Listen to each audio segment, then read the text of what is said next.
I suspect that probably each one of us this morning, if we took a moment to reflect back over our lives, could identify moments of regret. I certainly can. Regrets for the way I reacted, sometimes in different situations. Regrets because of some of the choices I made that didn't fall in line with God and His Word.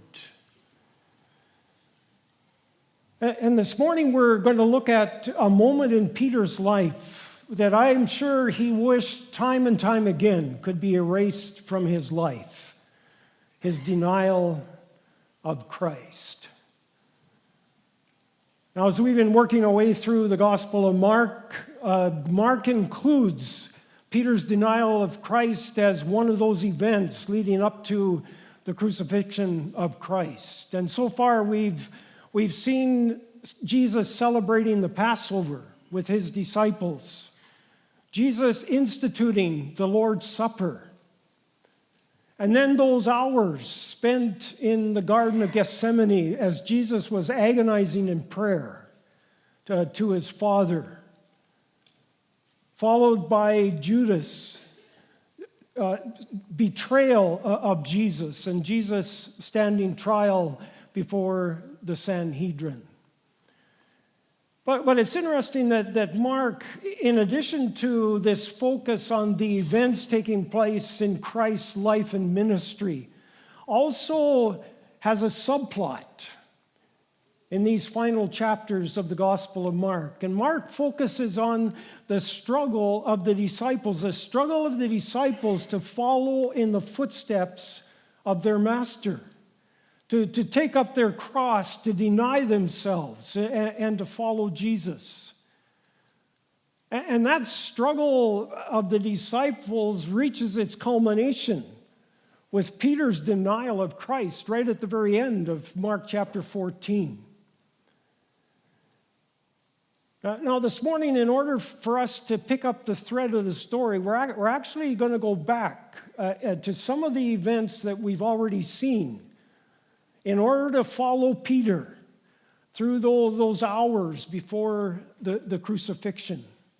And so I'd like us to go back to the celebration of the Passover in the city of Jerusalem. Jesus had gathered with his disciples. It would be the final Passover that he would celebrate with his disciples, something that the Jews had done for centuries in order to commemorate their freedom from Egypt, the slavery that they had been under for so many years in Egypt. And right at the end of the Passover celebration, as Jesus and the disciples were gathered, Jesus institutes the Lord's Supper. He took bread, he took wine, and they were to become symbols of what would be, within a few hours, would be taking place on Calvary. That Jesus' body would be broken, that his blood would be poured out in order to set you and me free from our slavery to sin. Now, it's while Jesus was celebrating the Passover with his disciples that he told his disciples the following. He said, just right while they were celebrating the Passover, he said, "Truly, I say to you, one of you will betray me, one who is eating with me." Now, I don't know if you can put yourself in the disciples' shoes for a moment, if you can imagine the shock that must have gone through their hearts and minds. One of their own would betray Jesus. How is that even possible that could happen?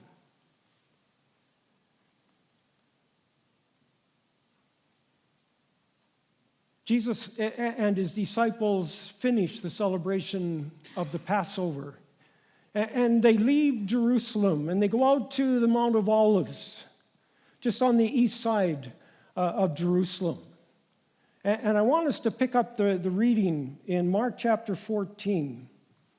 And we're going to pick up the reading in verse 26. And when they had sung a hymn, they went out to the Mount of Olives. And Jesus said to them, "You will all fall away, for it is written, I will strike the shepherd, and the sheep will be scattered. But after I am raised up, I will go before you to Galilee." Peter said to him, "Even though they all fall away, I will not." And Jesus said to him, "Truly I tell you, this very night, before the rooster crows twice, you will deny me 3 times. But he," and that's Peter, said emphatically, "If I must die with you, I will not deny you." And they all said the same.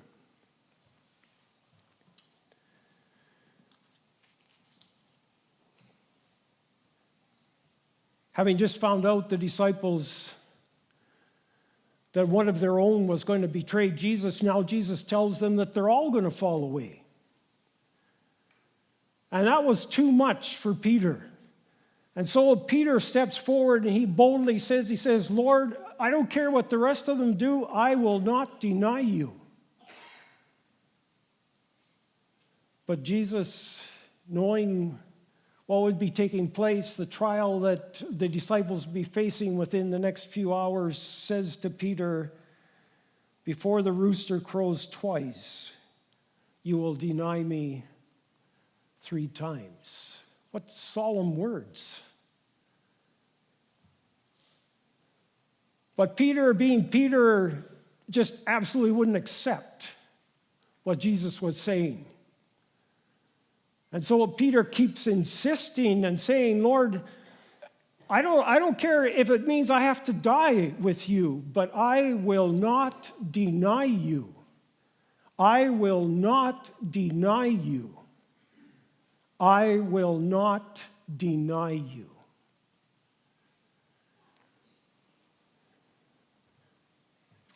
Now, I don't doubt Peter's sincerity.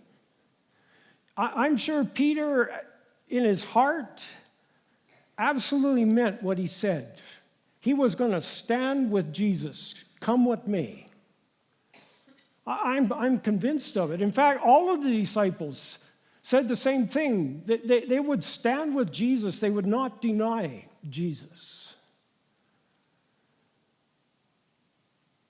But little did they know what the next few hours would hold for them. Little did they know.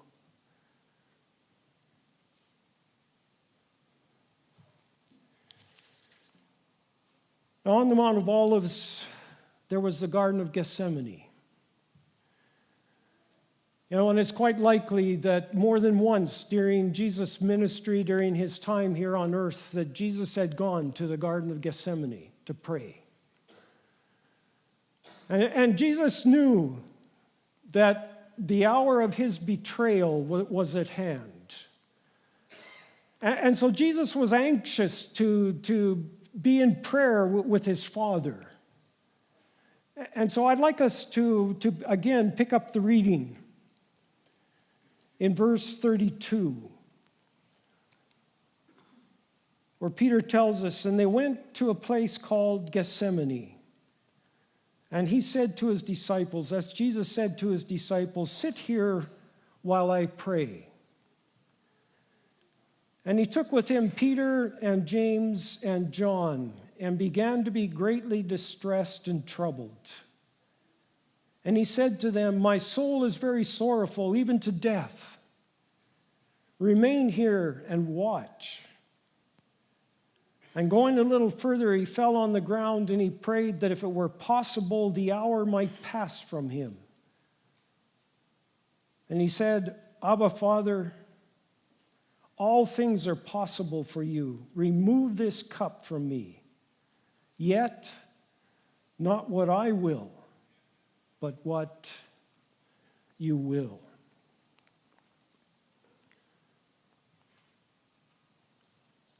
Jesus is facing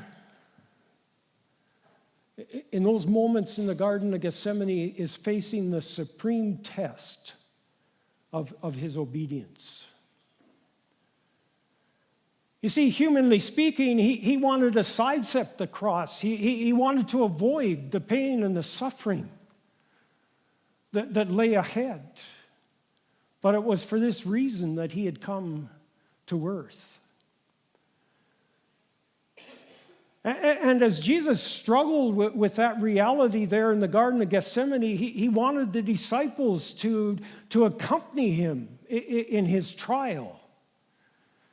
And so he says to Peter, to James, and to John, the inner circle of the disciples, he says, remain here and watch.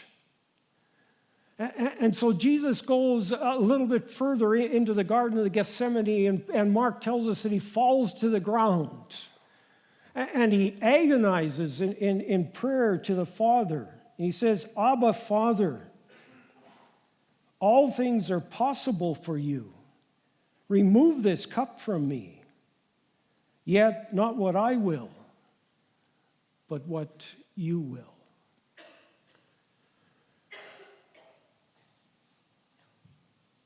Now, Jesus, after spending time agonizing in prayer to the Father, he comes back to the disciples. But unfortunately, the disciples were unable to keep vigil with Jesus. The disciples were unable to accompany Jesus in this moment of deep trial that Jesus was facing. And they'd fallen asleep. And sadly, as Mark tells us in this passage, it happened not once, but 3 times. You see, a second time, Jesus goes back into the Garden of Gethsemane, and a second time he cries out to the Father in prayer.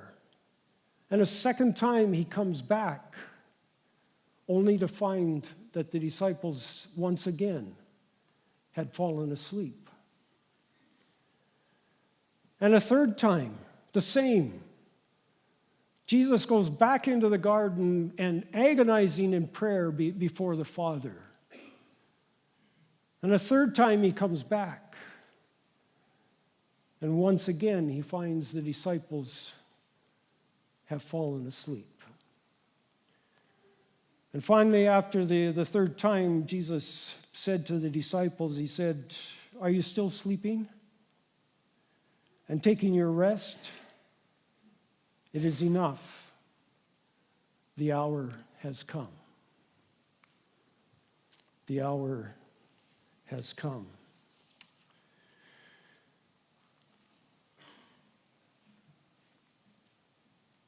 And what catches my attention about those hours spent in the Garden of Gethsemane is a stark contrast between Jesus and the disciples. You see, Jesus facing the trial of his ministry agonizes in prayer to his Father. But the disciples are unable to keep vigil with Jesus. They're unable to watch with Jesus. And they keep falling asleep. Not once, but 3 times. And just for a moment, I'd like us to go back to something that Jesus said to Peter the first time he came and found the disciples sleeping. If we go back to verse 37 and 38 just for a moment. And this is after the first time that Jesus found the disciples sleeping, and it says, and he came and found them sleeping, and he said to Peter, Simon, are you asleep? Could you not watch 1 hour? Watch and pray that you may not enter into temptation. The spirit indeed is willing, but the flesh is weak. The spirit indeed is willing, but the flesh is weak. You see, it had only been a few hours ago that Peter had boldly insisted, "Lord, I will never deny you, come what may."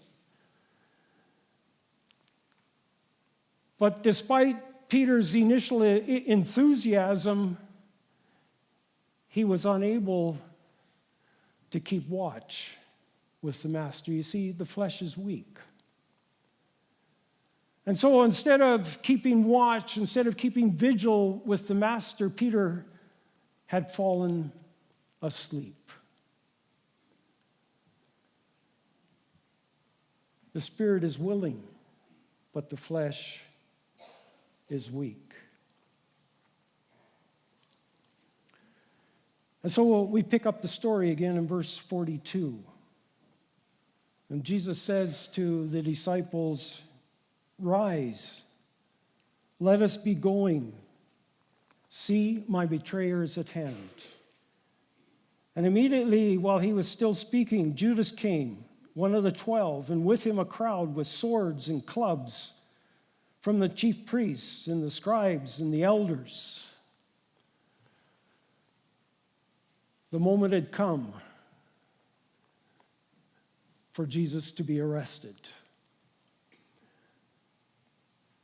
Now it's interesting that as Jesus has been being led away, that Mark tells us in verse 47, he says in verse 47, "But one of those who stood by drew his sword and struck the servant of the high priest and cut off his ear."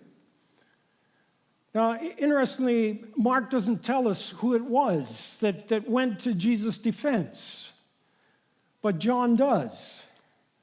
And John tells us it was Peter, who in that moment in the garden, as Jesus is being led away, grabbed his sword and took a swing at the servant of the high priest.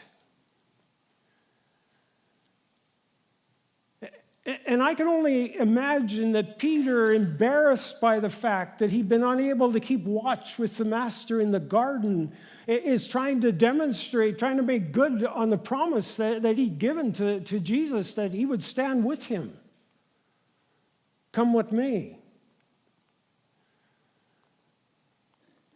But unfortunately, as so often has been the case with Peter in the Gospel of Mark, his actions are ill-advised.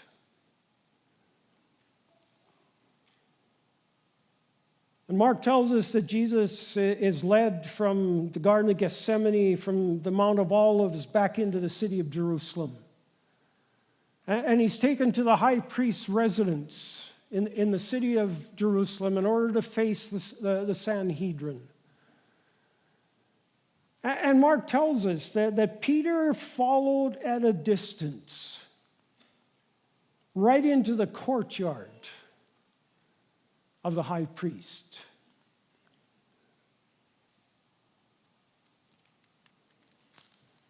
Now, I guess what strikes me that, yes, Peter was following at a distance, but Peter was concerned enough to try to find out what happened to Jesus. And so if you go with me to verse 66, and we want to see what happens there in the courtyard of the high priest's residence. And this is what Mark records. It says, "And as Peter was below in the courtyard, one of the servant girls of the high priest came, and seeing Peter warming himself, she looked at him and said, 'You also were with the Nazarene Jesus.' But he denied it, saying, 'I neither know or understand what you mean.' And he went out into the gateway, and the rooster crowed. And the servant girl saw him and began again to say to the bystanders, 'This man is one of them.' But again he denied it. And after a little while, the bystanders again said to Peter, 'Certainly, you are one of them, for you are a Galilean. And he began to invoke a curse on himself and to swear, I do not know this man of whom you speak. And immediately the rooster crowed a second time. And Peter remembered how Jesus had said to him, before the rooster crows twice, you will deny me 3 times. And he broke down and wept.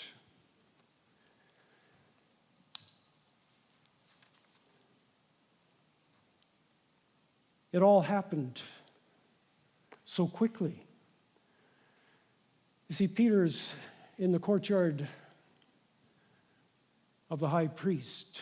And Peter's concerned to see what happens to Jesus. And he's there warming himself with some of the guards beside the fire. It's a cold evening. And the servant girl happens to be part of the crowd, and she comes out and she looks at Peter and she says, you were with that Nazarene. You're one of them. And immediately, Peter denies it. He said, I don't have a clue what you're talking about. I don't know him. What are you talking about? And so that makes Peter a bit nervous. And so Peter moves a little bit further out into the courtyard toward the gateway. But the servant girl follows him out there, and she keeps insisting, this guy, he's one of them. He's one of them. And again, for a second time, Peter denies knowing anything about Jesus. And now, by this time, the other bystanders have picked up on his Galilean accent. He had a bit of a different accent than they used in Jerusalem. And so they've picked up on his Galilean accent, and they're insisting as well, you're one of them, you're Galilean. And fear strikes Peter's heart. And all of a sudden, Peter's thinking, well, if I'm identified with Christ, I could just as easily be put on trial as Christ is facing, as Jesus was facing right in those moments. And so for a third time, and this time cursing and swearing, Peter denies knowing anything about Jesus. He said, I don't have a clue who you're talking about. I don't know this man.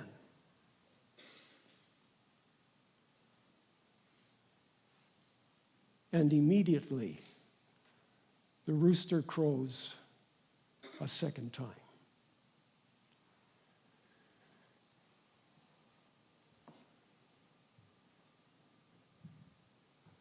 Unbelievably, Peter has gone within a matter of a few hours from promising the Lord that he would stand with him, come what may, even if it meant death, to denying Jesus 3 times in quick succession. And we ask ourselves this morning, how could it have happened? How could that have happened to Peter?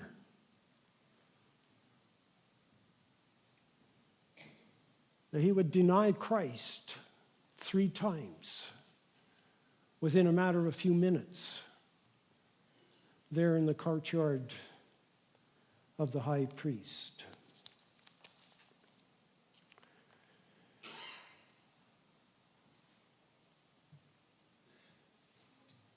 I can only imagine what must have been going through Peter's heart and mind after he heard that rooster crow for the second time. Just the thoughts that must have been going through his heart and mind in that moment.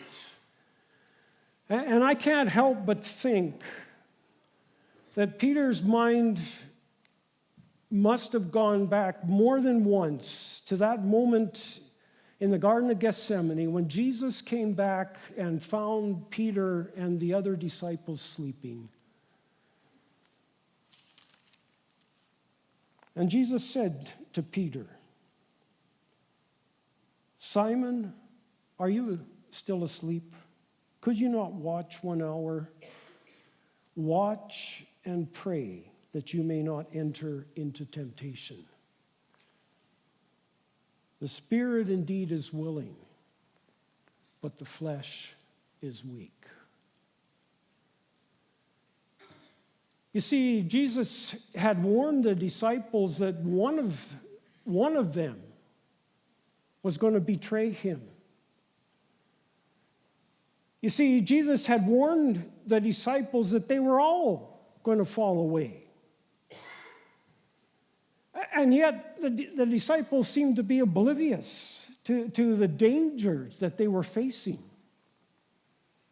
That very moment in the Garden of Gethsemane, and there was no urgency to be praying, to be in prayer, to be praying to the Father that if it was His will, that they be delivered from this trial that lay before them.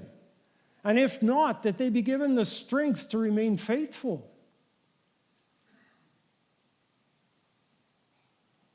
You see, the disciples were not watching and praying there in the garden. They had fallen asleep.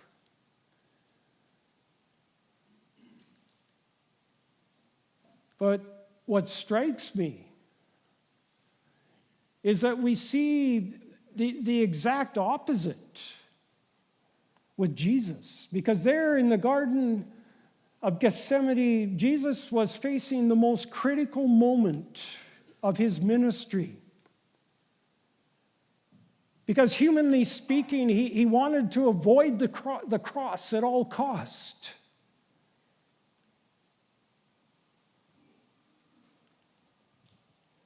But the eternal salvation of mankind was hanging in the balance.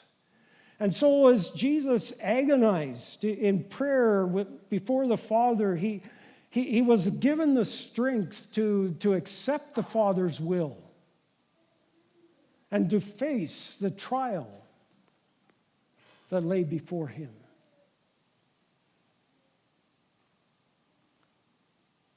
And what strikes me is there in the Garden of Gethsemane,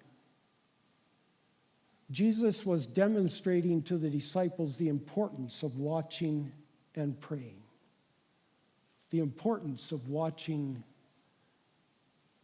and praying.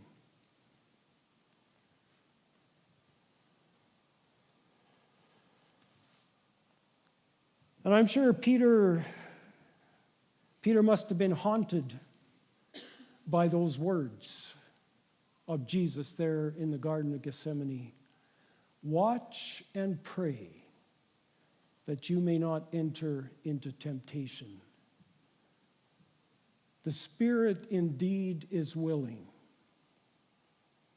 but the flesh is weak. The spirit indeed is willing, but the flesh is weak. And one can only ask the question this morning, if Peter had been watching and praying in the Garden of Gethsemane, would his encounter with the servant girl and the bystanders been different? If Peter had been watching and praying, would he have remained faithful to his master? And I guess this morning, I can only ask myself the same question. If I was more diligent in watching and praying, would I be more faithful to the Master?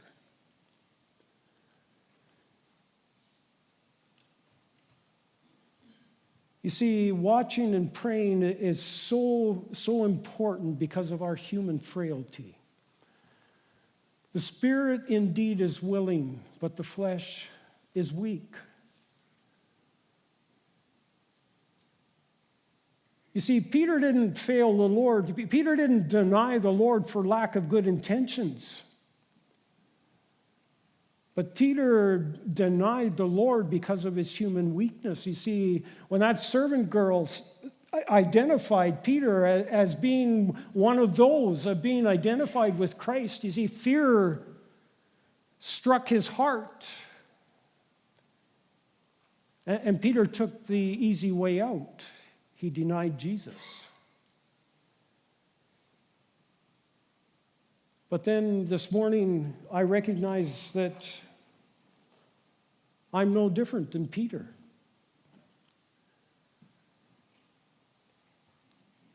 How often in my life has the fear of man kept me from standing up for the gospel? How often in my life have the desires of the flesh kept me from walking a life of holiness? How often in my life has pride driven me to self-promotion as opposed to being willing to serve others?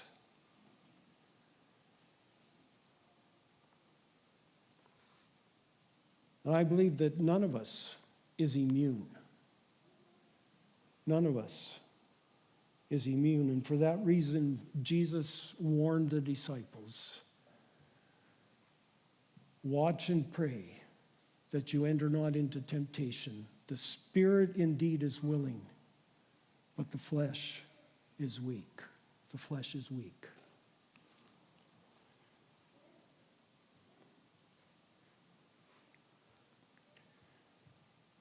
Chapter 14 of Mark ends with Peter in tears and his heart broken because he had failed the Lord. He had denied Christ. But I'm thankful this morning that chapter 14 is not the last time that Peter appears in the Gospel of Mark. So I'm going to ask you to turn over to the last chapter of Mark for a moment, chapter 16 of Mark. It's the first day of the week. Mark chapter 16, the first day of the week after Christ had been crucified on Friday. And Mary Magdalene, Mark tells us in verse 1, Mary Magdalene, Mary the mother of Jesus, and Salome have gotten up early on the first day of the week to go to the tomb to anoint Jesus' body. And they get to the tomb, and to their surprise, the tomb is empty. The tomb is wide open. Jesus is gone. And an angel tells them that Jesus has arisen from the dead.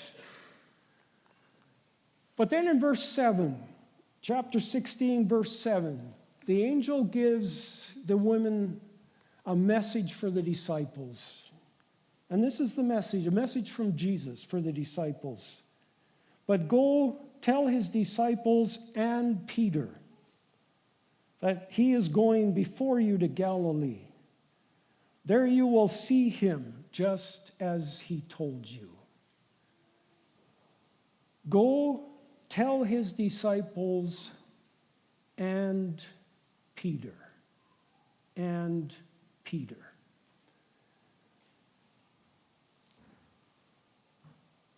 You know, we can only imagine how horrible Peter must have felt. He had denied his master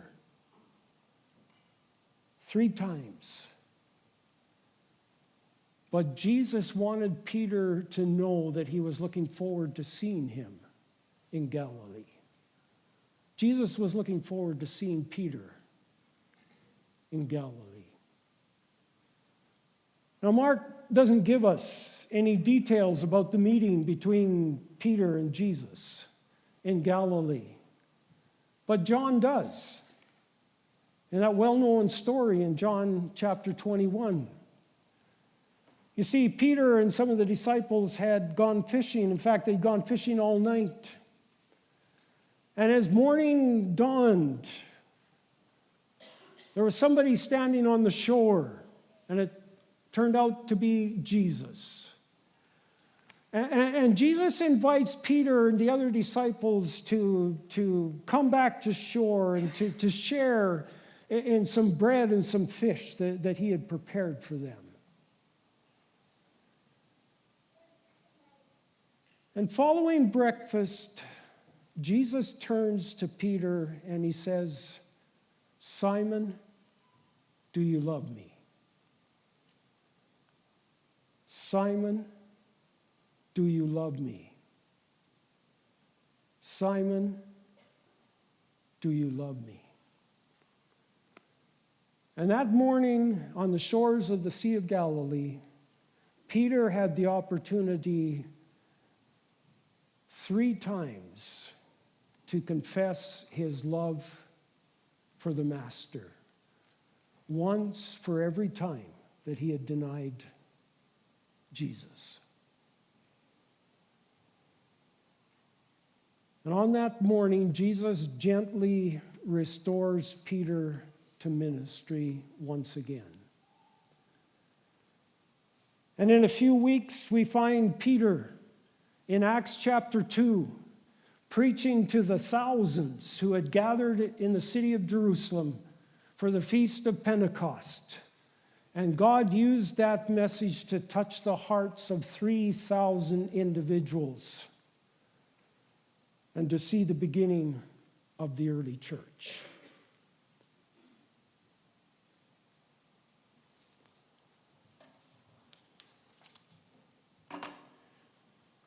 Now, I believe this morning that Mark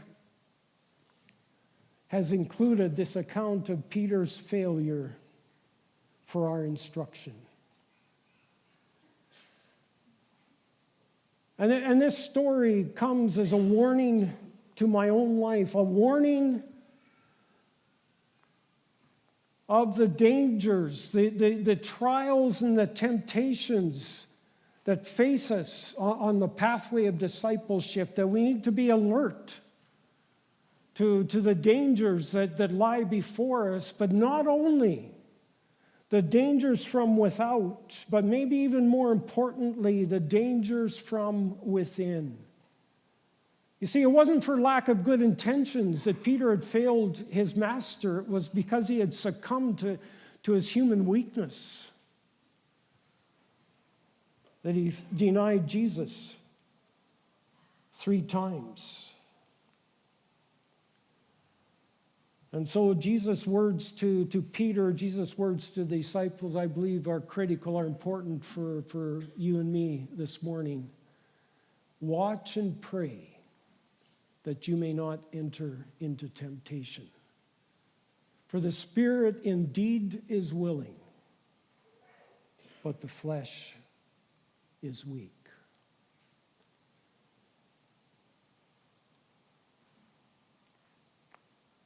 And I'm thankful this morning that this account of Peter doesn't end with Peter's failure. It ends with Peter's restoration.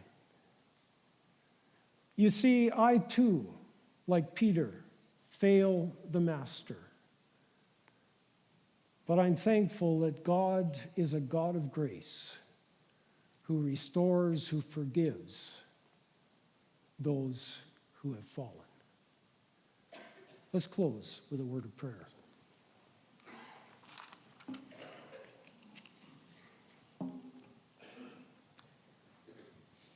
Lord, we do give you thanks for your word. And even though this story of Peter in some ways maybe even comes to us as a shock of Peter denying you, yet as we look at our own lives, we realize that, at least I realize, I'm not all that different than Peter. And how so often my own human weakness trips me up. So I pray, Lord, that we can learn this lesson that Jesus gave to the disciples, the importance of watching and praying in order not to fall into temptation. But I also want to thank you this morning, Lord, that you are a God of grace, a God who takes those of us who have fallen and raises us up again. So we just commit ourselves into your hands for your name's sake. Amen.